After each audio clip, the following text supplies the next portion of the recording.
चरणों में। हे गुरुदेव प्रणाम आपके चरणों में, सारे तीर्थ धाम आपके चरणों में। हे गुरुदेव प्रणाम आपके चरणों में।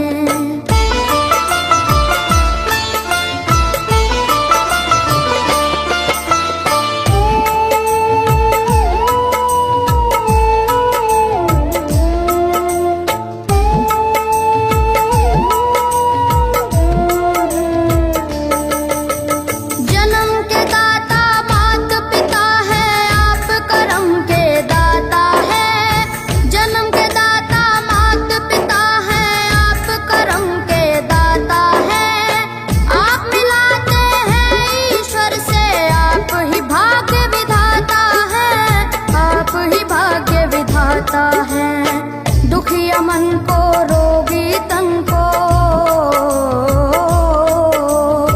दुखिया मन को रोगी तन को मिलता है आराम आपके चरणों में। हे गुरुदेव प्रणाम आपके चरणों में,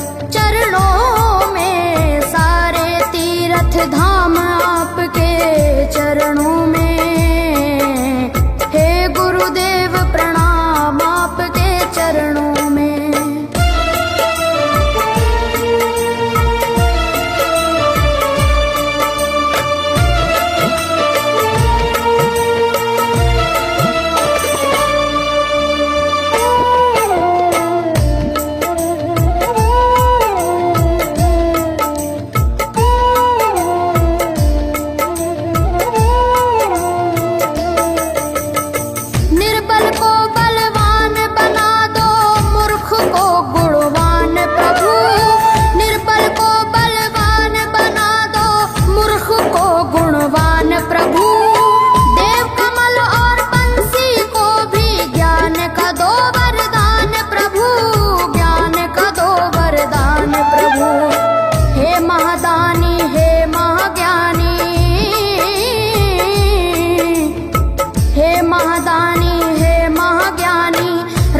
सुबह शाम आपके चरणों में।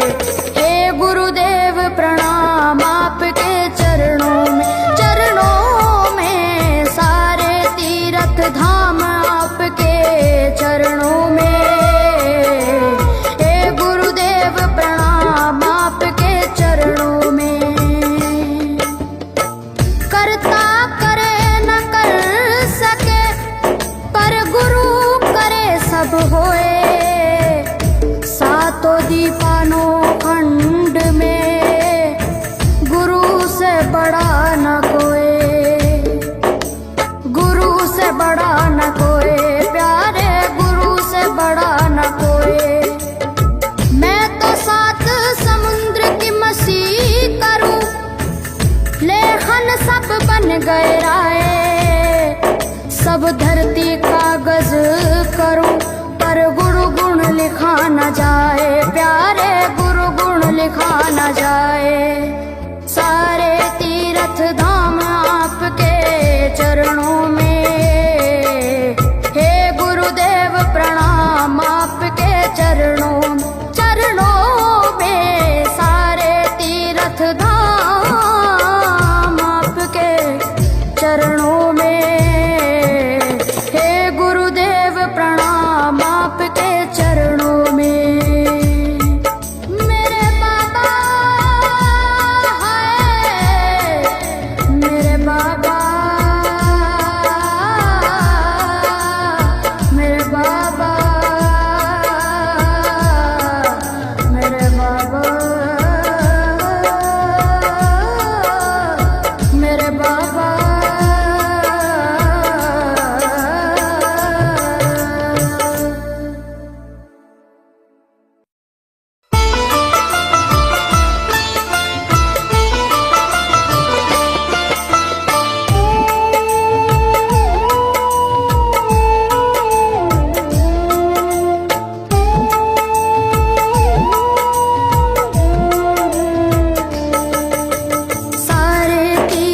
धाम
शंकर भगवान आपके चरणों में, हे गुरुदेव प्रणाम आपके चरणों में, सारे तीर्थ धाम आपके चरणों में, हे गुरुदेव प्रणाम आपके चरणों में।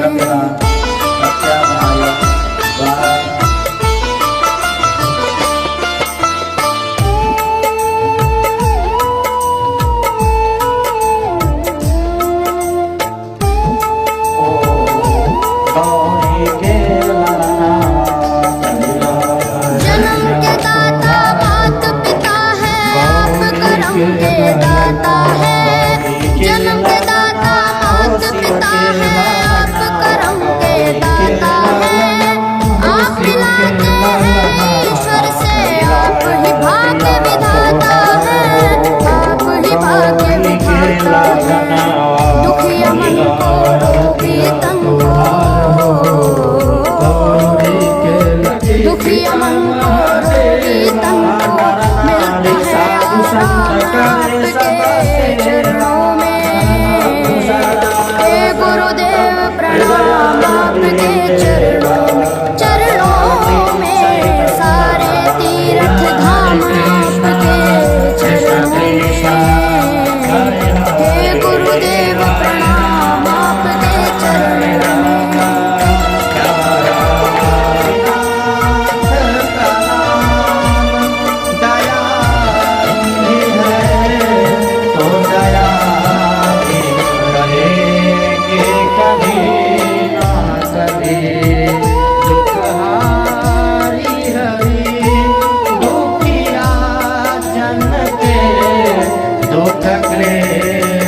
निर्बल को बलवान बना दो, मूर्ख को गुणवान प्रभु, निर्बल को बलवान बना दो, मूर्ख को गुणवान प्रभु, देव कमल और बंसी को भी ज्ञान का दो वरदान प्रभु, ज्ञान का दो वरदान प्रभु, हे महादानी हे महाज्ञानी, हे महादानी हे महाज्ञानी, रहूं मैं सुबह हो शाम आपके चरणों में, हे गुरुदेव प्रणाम आपके चरणों में, सारे तीर्थ धाम आपके चरणों में, हे गुरुदेव प्रणाम आपके चरणों में। करता करे न कर सके, पर गुरु करे सब होए, सातों दीपानो खंड